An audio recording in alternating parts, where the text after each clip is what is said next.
I feel like it's a story of my life. It's just like with all my races and everything else, right? Nothing fits in a box. I do not fit in a box. I don't fit anywhere. What's good? I'm Nikesha Elise Williams, and this is Black and Published, bringing you the journeys of writers, poets, playwrights, and storytellers of all kinds. Today's guest is Rhys M. Neilson, author of the romance novel, A Love Like the Sun. It's Rhys's third novel after being pushed into her writing and publishing career when she thought she had to give it up.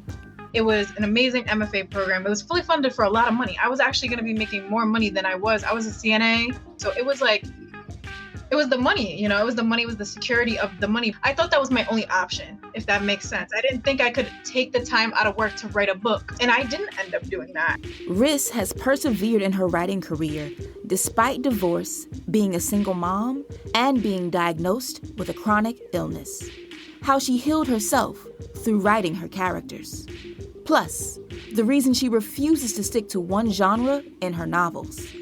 And the difference between when Rhys knew she was a writer and when she accepted it for herself. That and more is next, when Black and Published continues.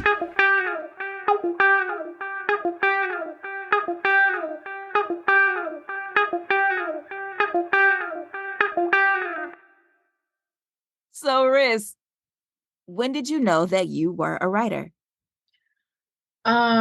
So I started writing when I was in the 5th grade, poetry. I entered a school competition and I didn't think anything of it. My poem was about like flowers, like tulips in springtime. And I won the competition. It gave me like a really big head. I was like, I'm a poet. And I continued to write poetry after that for a long time. But then I started writing fan fiction very seriously when I was about 14. I used to have a lot of followers, but I would be in my room in the dark and I'd be writing and my mom would have no idea what I was doing. And I was just writing like crazy fan fiction for all different type of shows. And I don't know, I just was like, I love this so much. But I'll be honest, when I didn't know for sure that I could even be a writer until 2017 about. So it hasn't been that long because in my family, it's like, you're going to school to be a doctor, like, you know, not a doctor, but you're going to school to do something in the medical field, or that's it. Like, there's no jobs other places. So my family always like pushed for that.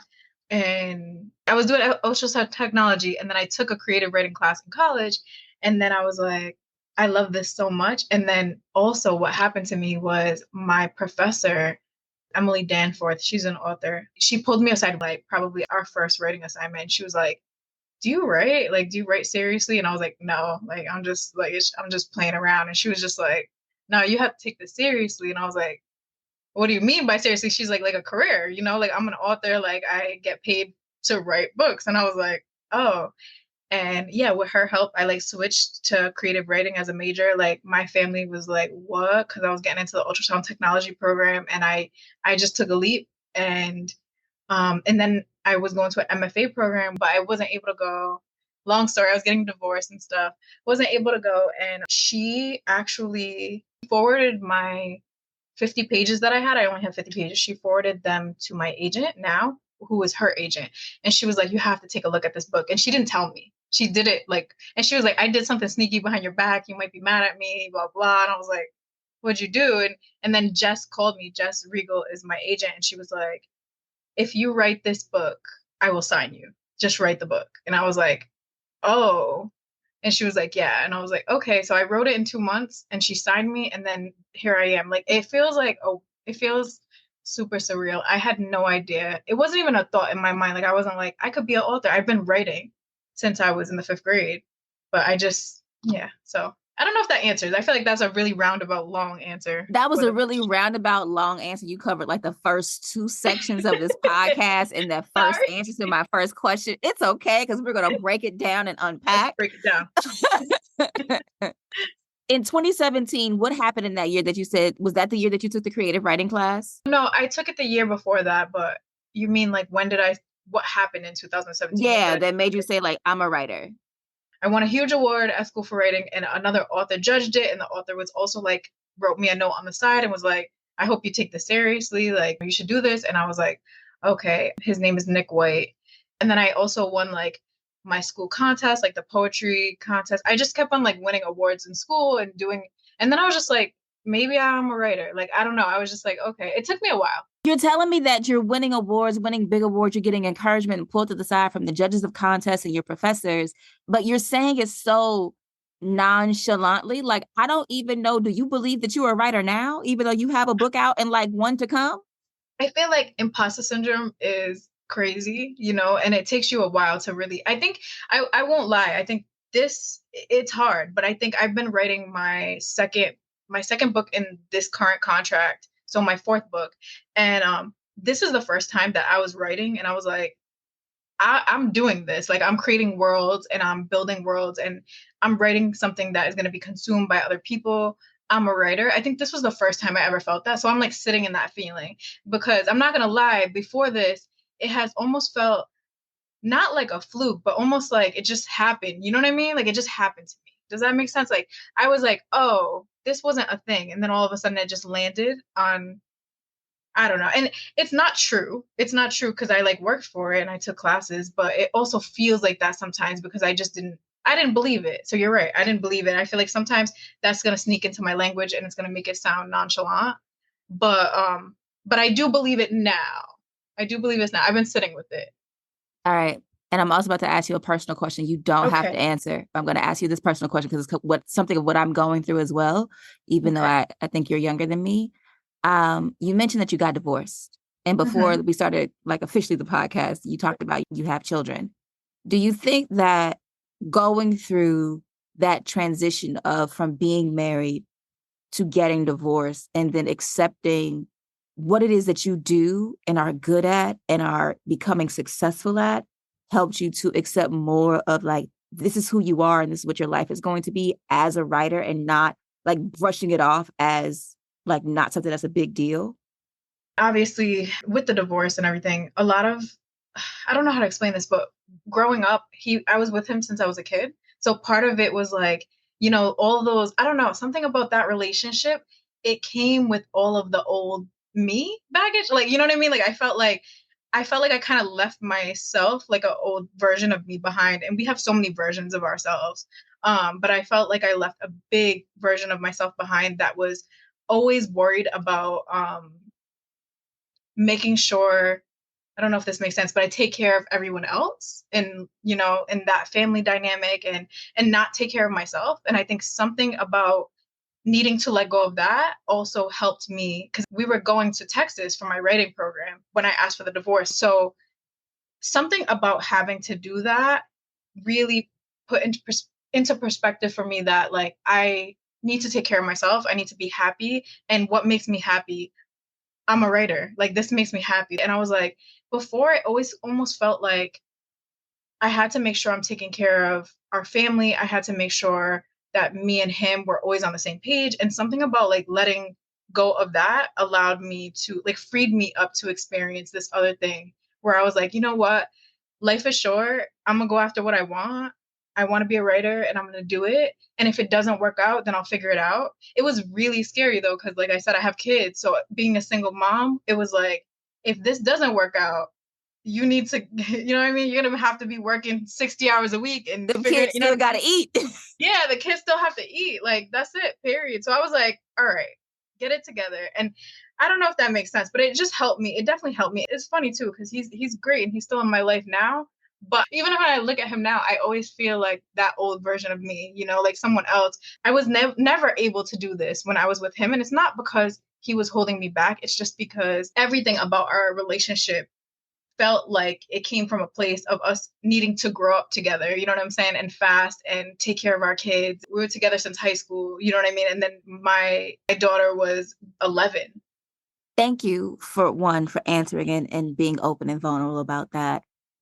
But I'm latching onto the word couldn't. You said you couldn't be a writer while you were together.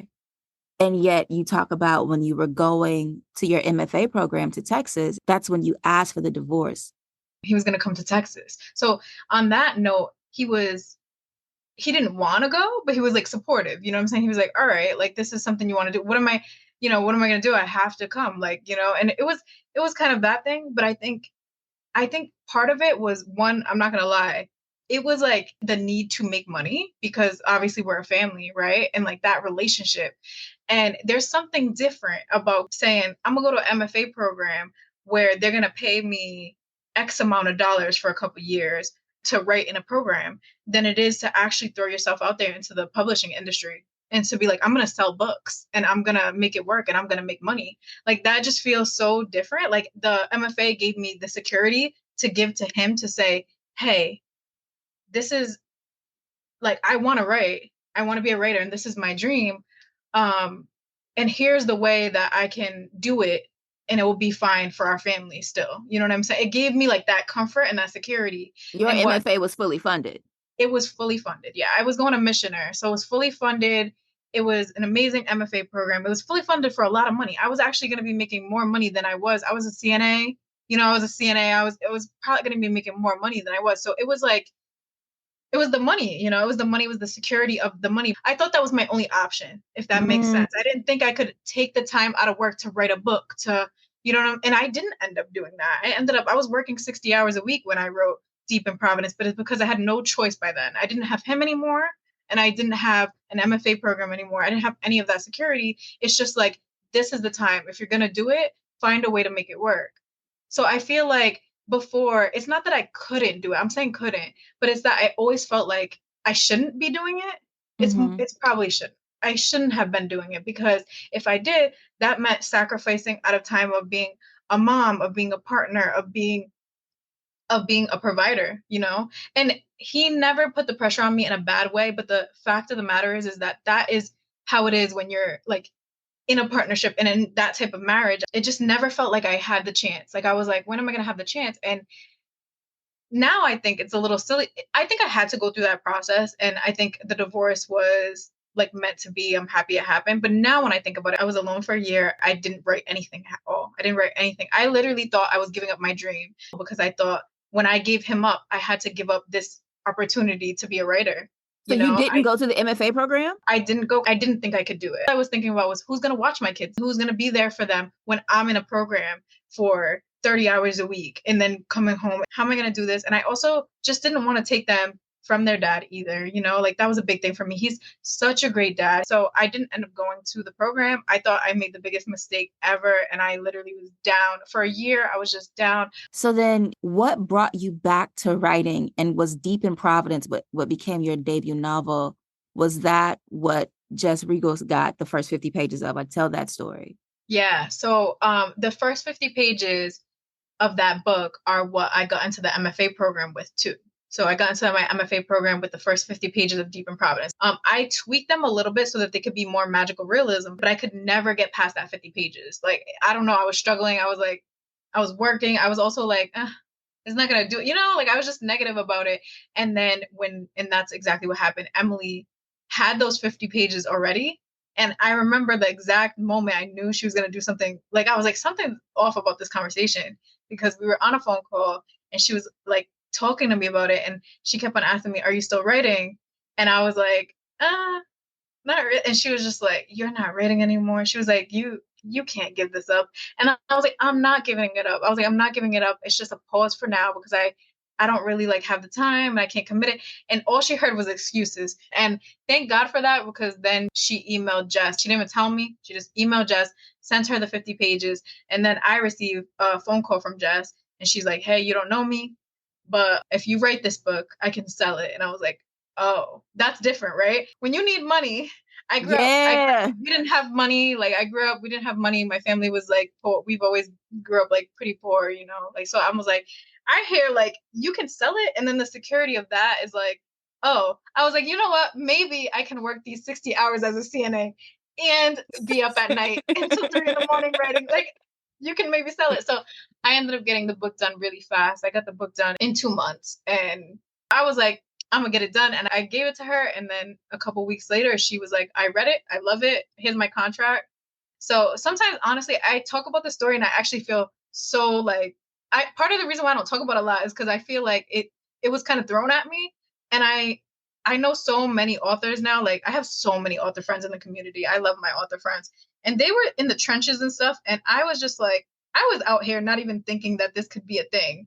So I feel like I got lucky. And that's maybe what you hear sometimes when you're going to hear me talk nonchalant, I feel lucky. Does that make sense? I'm like, oh, I just feel lucky because I know how hard it is to do this. I understand where you're coming from, but having just heard the story that you told, I think I and hopefully other people who are listening will agree that you may not have been like in the writing trenches or the querying trenches or the submission trenches, perhaps.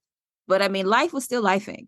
Life trenches. life trenches still count. And I will be the first to attest to that one day, not during this episode. So you are signed with Jess, and you mentioned that, we're now about to be 4 books deep. So let's talk about the publishing process. What was it like to go from your debut novel to what we now have with A Love Like the Sun, and how you've grown as a writer and being under contract and all of that? Okay, so I was not supposed to be writing A Love Like the Sun. I was in contract in book 2. And if you've heard about the sophomore slump, I was really experiencing the sophomore slump where I felt like I couldn't write another book after Deep in Providence. Like I was just like, I'm a one-shot wonder. Like I'm not gonna write another book. So I struggled with that. And then so I was trying to write a YA book and it wasn't coming. And then I experienced, I mean, A Love Like the Sun has some chronic illness stuff in it. So I experienced some of that, and it just honestly, the book is kind of like a love story to like myself. I needed to write it, so I just wrote it and then I put it away because I wasn't supposed to be writing it. I had to be writing something else. So that's how A Love Like the Sun was initially born. And I buried it for a year because I had to work on this other thing. And then I remember the next summer, me sitting down being like, what am I going to do next? And A Love Like the Sun, I was like, oh, I have A Love Like the Sun there still. And I looked at it for a couple weeks and I sent it to Jess and she was like, oh, we can definitely sell this. And I was like, okay, great. And then, yeah, so I ended up getting my contract for Love Like the Sun. And I think I will say how I have grown as far as just craft goes alone, just like you hear me now, going everywhere, around everywhere. I am like that as a writer. I want to write about everything. So I want to write about like this person's life. I want to write about the neighbor. I want to write about like everything, And I think with A Love Like the Sun, I still did some of that work, like to be myself. But what I did learn to do is be a little bit more concise, make sure I figure out the heart of the story because I bend genres. And I think that is something I do so much better now. I think as far as craft goes, I've grown like that. And then the second way is that I feel like now really confident. So I know that I'm a writer now. I feel like the difference between me now and before is I can write another book. I know that part. And I think that is like some kind of great growth, but I think it goes hand in hand with the other stuff. It's like more of a personal thing because I just never believed that I could. I like what you said about you bending genre so that A Love Like the Sun is a cross between romance and women's fiction. And so my next question, do you find that the current genre construction is too limiting to the kinds of stories that you want to tell? Oh yeah, 100% think it's limiting to the way that I write and I want to tell story. I have many interests. Like I actually have to just write the thing instead of pitching it. Does that, you know what I mean? Even getting A Love Like the Sun readers, the romance genre has like has conventions, and the number one convention, of course, is a happily ever after. I am never going to argue with that. I am a happily ever after girl. So like I am on team happily ever after, but that's my only convention. You know what I mean? That's the only one that I follow that I'm like, it's a romance. It has to have a happily ever after, right? But other than that, I'm kind of loose. So I think some of the things that we're noticing for a lot of the reviews that are not enjoying it that much are following like this romance. A romance should have these specific things, right? If this is a trope, it should look like this or whatever the case may be. And I think because I bend genre, a lot of that times that stuff does not apply. A Love Like the Sun has vignettes. So basically they're just like small sections that are flashbacks. And some people love them and some people are like, what is this? Right. But it's me like speaking to like my poetic side, for example. You get what I mean? That's my roundabout answer basically to say, I don't think it fits yet, but I think that I can. But I can never fit exactly. I mean, I never want to fit exactly. I hope there'll be space for like more space for writers like me that just bend genres because it's fun. So then knowing that you do that as a writer and that's just your style, not about being intentional or not, it's just that's the way that you write because you want to talk about so many different things and tell so many different kinds of stories. Do you find that going into the publishing industry where they're trying to fit you into this one specific genre to even just decide where the book belongs on the shelf, that you may have to advocate for yourself more, or that your agent has to advocate for you and you have to kind of like stand up for the story that you're telling? Oh yeah, definitely. It's hard because there's always going to have to be a compromise. It's like I have to give a little bit, like I have to bend a little bit for them and they have to bend a little bit for me. Like even selling a book like on proposal or contract, like I haven't had to do that yet, but I think I'm going to have to this year, and I'm scared because I have that in me, that fear of failure. Like I'm like, am I going to be able to do it? You know, like am I Selling the able to book just on the idea and not the completed manuscript. Yeah, exactly. The idea. Because here's the thing is that one thing I do know is I can give an idea and the idea can sound like something inside the box. And then when I write it, it's not going to be in the box at all. You're going to need 5 boxes, right? I feel like it's a story of my life. It's just like with all my races and everything else, right? Like it's like the story of my life. Nothing fits in a box. I do not fit in a box. I don't fit anywhere. I'm like, I don't fit anywhere. So I'm a little nervous about selling on proposal because I'm like, I could give you an idea, but once I sit down and write, and once the book comes out, that's the book, right? Like it kind of happens, and the book is gonna end up, the book is gonna be about, I don't know, say a natural hair store, and then there's gonna be like a ghost in it, and you're gonna be like, you did not say there was gonna be a ghost in this book, and I'm gonna be like, listen, the ghost belongs, because if the ghost wasn't there, so yeah, so that's it. Real talk, the ghosts show up and they just do what they do. I'm speaking from personal experience for the book that's coming out next year. The ghost showed up, and then I realized the ghost had been there all the time, and I didn't know it. You didn't know it either. Another story for another day. We're gonna have to sit down and talk about you. I'm gonna interview you on your podcast. I might hold you to that. But for now, let's get into A Love Like the Sun. Can you read something from this novel of yours so that we can get into the story of Lanaya and Isaac? Sure. A Love Like the Sun by Rhys M. Neilson is the romantic love story between Lanaya and Isaac. Friends since childhood, now grown, they both want more, but Lanaya holds back. Determined to put her family first, she has to decide if being there for them is worth the sacrifice of her heart. Here's Rhys.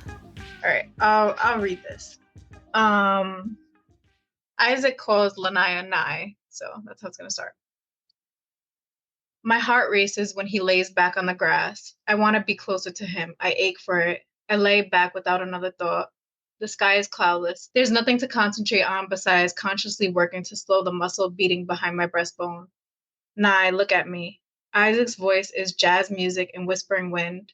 I tilt my head to face him. I like being like this with you, he says. I don't think I was clear enough last week in Beaver Tail that doing this with you is my favorite thing of all. We were sitting quietly under the Jamestown sky, and it just felt right. I'm so busy. Things are unpredictable. My work schedule is chaotic. My whole world feels chaotic sometimes, but being with you under a sky, all my stress, my fears fall away. It's just me and you, and for a comforting quiet that I don't get anywhere else from anyone other than you. If my heart was beating wild before, it's no longer a thing in my body. It gravitates between us, floats somewhere over our heads. He could reach up and grab it if he wanted to. My face flushes with warmth while thinking of telling him he does the same thing for me, and wanting to say those words as eloquently as he just did. But then his bare arm grazes mine, and the small touch feels like static. He must notice too, because he clears his throat and moves away. Which is why we're ending this in a week, he says. All right. So this story, as you have said, covers many things. It's a love story between Lanaya and Isaac, but there's also the love she has for her mother, the grief and love that she has for her late father. It's the business that she's trying to keep afloat, the natural hair care store, and then also medical malpractice. But the one thing you said is that this was a love letter to yourself that you were not supposed to be writing. And yet, when I look at you and I envision the character, you are who I envision. Lanaya. Yeah. So I guess, how do you feel seeing yourself reflected in your own literature? A lot of authors try not to self-insert, but I just let my story take me. And a lot of the times it's going to take me places where these characters are going to have like many pieces of me in them. I feel like I can relate to all of my characters. Each of my main characters from all of my books have a little bit of me in them. But Lanaya does feel, because of what she's experiencing with her chronic illness, she feels specifically like me at heart. You know, I'm always telling people she doesn't look like me, but she feels specifically like me. And I think people say they don't want to self-insert, but it's hard to not do that for me. I think I just write what I'm feeling at the time, or write what I'm thinking, or write what I'm interested in. And at the time that I was writing this novel, I did not know it was going to be anything, and I didn't know it was going to be published. I was writing, it felt almost like a diary experience. Like I had to write Lanaya. Like I had to write about this woman because, just transparency here, I have chronic kidney disease and I'm young. I'm 35, and I found out when I was young, and it changed my life a lot. And one of the big things that happened was it changed my view on like love and dating for a long time. I'm getting to a good place with it, but I think for a long time it changed my view on love and dating. So when I was writing this book for Lanaya, I was being dreamy about a character that experiences something that I experience and still gets to have that full love. Somebody that loves her unconditionally, no matter what's going to happen in the future, right? She might need a kidney transplant in the future. She might, you know, God forbid, pass away young. Like, you know, we don't know what's going to happen to Lanai in the future. But the point is that he loves her so much that he's just like, one day at a time, like, I'm here, you know? And I think, so for me, this one was very personal. Like, it's very personal to me. I'm like, Lanaya gets this thing that I was like, you know, I hope that one day I can still have in the future. And I've struggled with that. That's very personal. But I've struggled with that just even going into dating, right? And being like, do you tell people right away? When do you tell someone? Right. So I think it's interesting because I'm reading Lanaya now. We feel distinct and different now because I have this, you know, I'm years removed, and I think my mindset is a little different.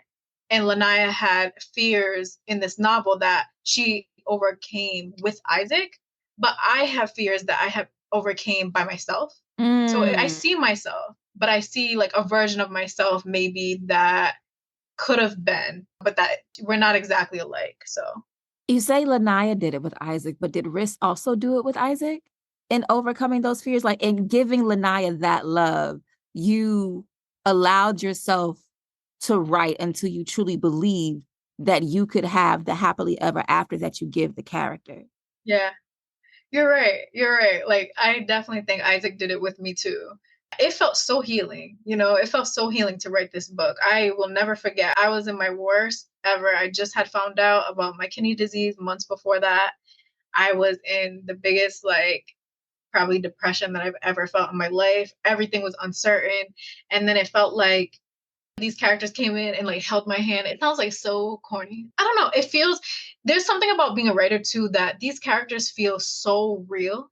I can sit down with them. I can talk to them. They can tell me like everything's going to be okay. And these characters for me, like, I don't know if I'm ever going to write a book that feels so real to me. I'm like, no, they exist. This story happened.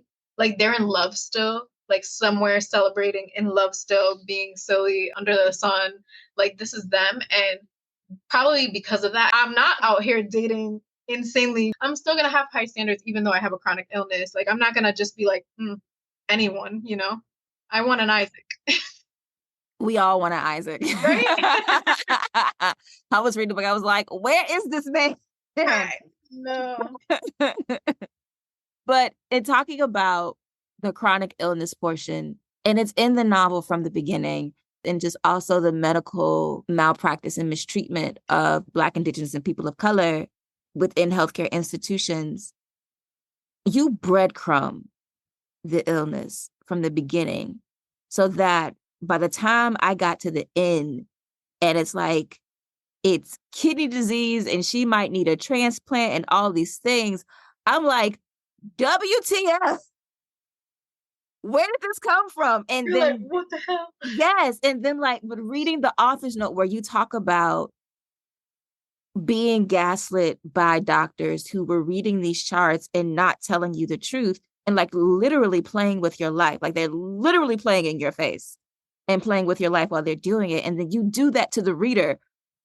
Why was that important for you to give us that same experience of gaslighting? Because like I literally got up, was like, what the I know. Yes, like I just like she went from headaches to kidney disease, and I don't see the connection. Part of it is me writing a diary, right? Like that's literally how it happened to me. I felt gaslit. I was like, what? I went from headaches to kidney disease, like, and pretty much overnight. It was crazy.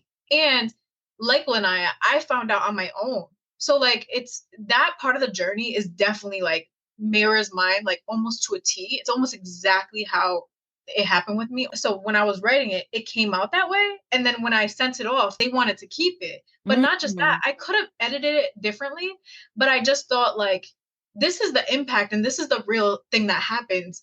This really happens. Like, I mean, I know so many. Obviously, there are a ton of stories, but I just know like I have a personal one that's really sad to talk about and rest in peace. But there's somebody that we know that was gaslit to the point where she ended up in the hospital and she died in the hospital, and then they found out what was wrong with her. So like this stuff happens, it happens a lot, and especially to Black women, right? So like I think it was important to me to really, even though I knew my readers were going to be like, what the fuck, I didn't want to sugarcoat or like change the way that this can happen, this really serious thing. Actually, one of the best things that I received, like one of the best gifts I received when this book first came out, was a bookseller read it and then she messaged me and she was like crying because she was like, this is almost exactly how it happened to me. It wasn't kidney disease for her, but it was a different disease. And she's like, this is exactly what happened to me. And hers was even closer because she pushed away the man that she loved because of it. They ended up back together and it worked out for them. And she's like, this book feels like, I picked it up and I was like, how does someone have my story? Like, and I feel, and that felt like a gift. I feel like it was the right thing to do because to showcase something like this, which I know I'm not alone in this experience. There's some solace in knowing that like people have experienced something like this, but it's also tragic, but there's this a little bit of peace where you're like, oh, I'm not the only one. Yeah. What I noticed about the book is that the love story, yes, it's in the foreground, but to me, it's also in the background because I feel like the central part of the story is really Lanaya coming to love herself, but then also like really trying to help her family and make sure that she and her mom are all right after the loss of her father. And so in telling that story, I'm reminded of what the writer and fellow podcaster Demetria L. Lucas always says about her time editing romance novels, is that, in a white romance novel, it's like the happily ever after plus the billionaire and all of these like extra extraordinary things. But like in Black romance, it's really like real basic wants, like just a good man that loves you, who has a job, and your family is okay. And I see that really in your novel, that is like, you just want a good guy and your family to be okay. And if y'all got a little money, great. And if you don't have a lot of money, that's okay too. We're going to make it work. We're going to make it work. We're going to make it work. And like, fortunately for Lanaya and Isaac, they're on the come up. So yeah, money's not going to be an issue in the future. Right, but, right. Like their money going to be all right. But even if it wasn't, I feel like their love story would still be the same. Why was it important for you to invest in just telling the story of this family from Rhode Island that's struggling? And yes, they get their big break, but that doesn't really make them or break them. It's the love that makes them or breaks them. Yeah. This one's hard. I don't know. I feel like some of the stuff just comes kind of natural. It comes from like my life and my family, and like just thinking about what would it be like if we had a store, if we had opened a store. First of all, that would be a dream because none of my family own businesses yet. Knock on wood, yet, right? But I think at the end of the day, it would be like the love, and it would be like the family ties. Like we're so close and we love each other so much. And I think it would be that. And when I'm thinking about it, I'm going to be honest with you. I don't know that it was like important to me instead of just natural for me, and that might sound like a that's not a good enough answer. But it really is like just the truth. Like when I was writing it, it felt like this is important, right? Like this family that is trying to do anything, like this mom that has a dream and she's trying to do anything she can to make that dream work, right? Some of Vanessa is Lanai's mom for the listeners, but Vanessa's story, I used to make natural products at home and stuff. And I feel like at that time, and like I said, I have done everything I could to like keep my family together, make sure we were like not like, we never had a lot of money, even like in my household with my kids. We didn't have a lot of money at first. So I think I did everything I could, but I was still trying to follow like my interests and my dreams. I was working part-time as a CNA and I was making money by making natural hair products, by sewing purses at home. I was always trying to do something creative. I still do that by crocheting. Like I love crocheting. Like I still like make clothes and I was selling. I was just trying to be creative. Like I knew I had to be creative. So something about like Vanessa's story, I wanted to showcase like this feeling of like, I want to do everything I can to make this work, but I still want to like be me and like do it creatively. In addition to like focusing on the family and making the love story the bonus to just having a stable life as a family of color in the United States, you also shed light on, the class disparities where Lanaya is working as a domestic, a cleaning person at a hotel. And, while trying to help her family business work, Lanaya does also, we come to learn, is diagnosed with a chronic illness. And so a lot of love stories don't show people who aren't middle class. They don't show like working class people or impoverished people. They don't show people who are disabled and battling illness and sickness and viruses and things. And so you're writing this story and surfacing all of that in this beautiful love story between these two people, and yet making other communities, including yourself, feel seen. Was all of that intentional, or was that just the life that you knew, so that's what you put on the page? I feel like it's the second one, and I wish I could give credit to myself and say it's the first one. You know what I'm saying? I wish I could be like, oh yeah, like I am that skilled, like that I was able to do that.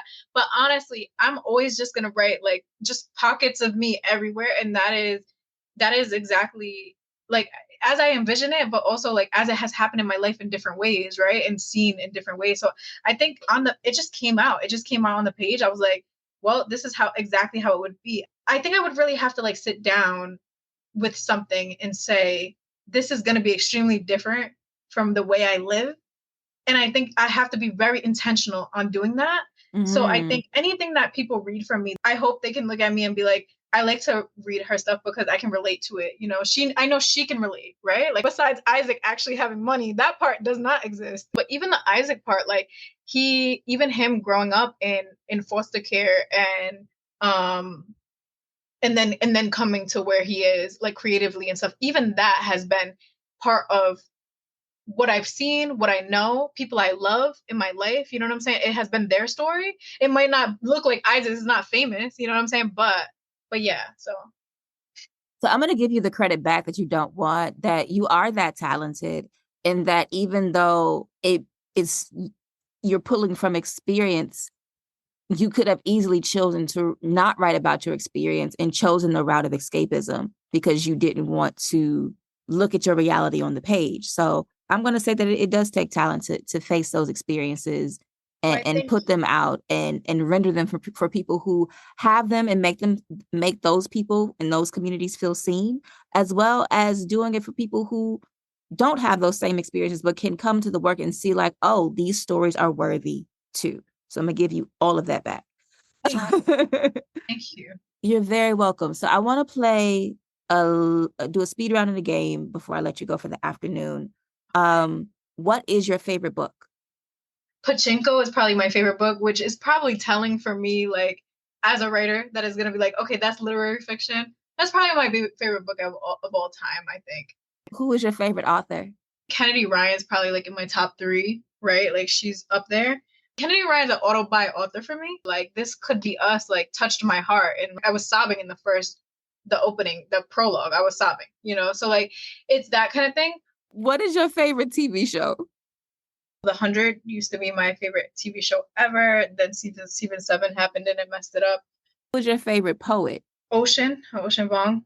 What do you think is the best book to movie or TV show adaptation? I'm gonna say Catching Fire. I'm gonna say like one of the Hunger Games series. Just the Hunger Games are so close to the books, like not exactly close, but they are the best depiction, I think, in my personal opinion, of the books, because that's a very hard one. I feel like I always read books first, and I'm always disappointed. I'm always disappointed by the movies, and I think those movies can rival the books. Like it, I'm like, I don't even know which one I like better, the books or the movies. So I'm gonna say Catching Fire for that one. If money were no object, where would you go? What would you do? And where would you live? If money was no object, I would want to go to Greece. I want to experience the water there just once. If flight anxiety wasn't an issue, I would probably live in the Philippines, maybe. And what would I do? What would I do? Could this be a hobby? Because for a job, I'm gonna answer my job, okay? Like I'm gonna answer my job. I love being an author. Name 3 things on your bucket list. I want to go on a cruise because I'm kind of terrified to go on a cruise. So that's on my bucket list. I'm supposed to be going next year. I know that's dumb because I'm on the water. But something about being on the water, it's the nighttime. It's the dark. It's not dumb. I want to, and this one has been on my bucket list forever. I hike. So I want to see Yosemite National Park, and I'm going to Steamy Lit, yay, in the summer. And we're doing a big cross-country road trip home, and we're gonna visit Yosemite. It's like in the books, like I already booked the Yosemite reservation, so I want to see that national park. And so I'm gonna knock that one off this year, and I'm really, really excited about it. So that, and then my bucket list, just trying to conquer fears. That's my bucket list.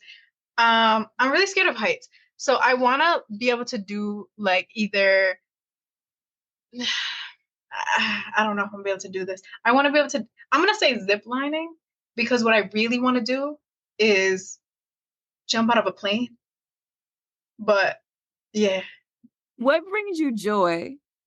I'm gonna be a mom here and say my kids, I love them so much. Like literally, they're like my little besties. They're big now, they're my besties. So they bring me joy.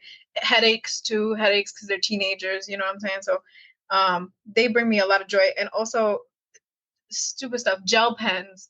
Like I'm in love with gel pens. Like you'll see me like a freak. Like I'm. Everybody's like, oh, all you got is. I know it's dumb. Gel pens, dumb stuff like that. Like colors, the sun, flowers. Everything. I don't know. I feel like I can find joy in pretty much anything. Some good food. I have a bunny. We have a bunny at home. His name is Michael Myers.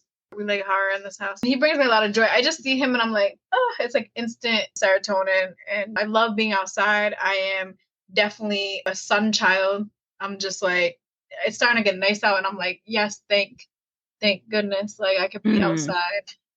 So those things, and reading, of course, because I can't forget reading on this podcast.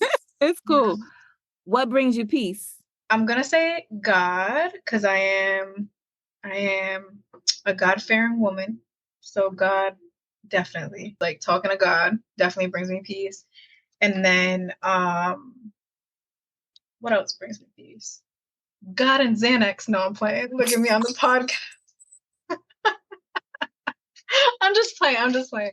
But probably playing video games, strangely. Like it just, I mean, unless I'm playing something crazy like Helldivers or something where it's just like nonstop attack. It's just like so peaceful. So yeah, that's my answer. All right. So our game is called Rewriting the Classics. Classic is however you define it. Name one book you wish you would have written. Malibu Rising, like I read it and I'm like The Craft, you know what I'm saying? So I'm like, I wish I wrote that.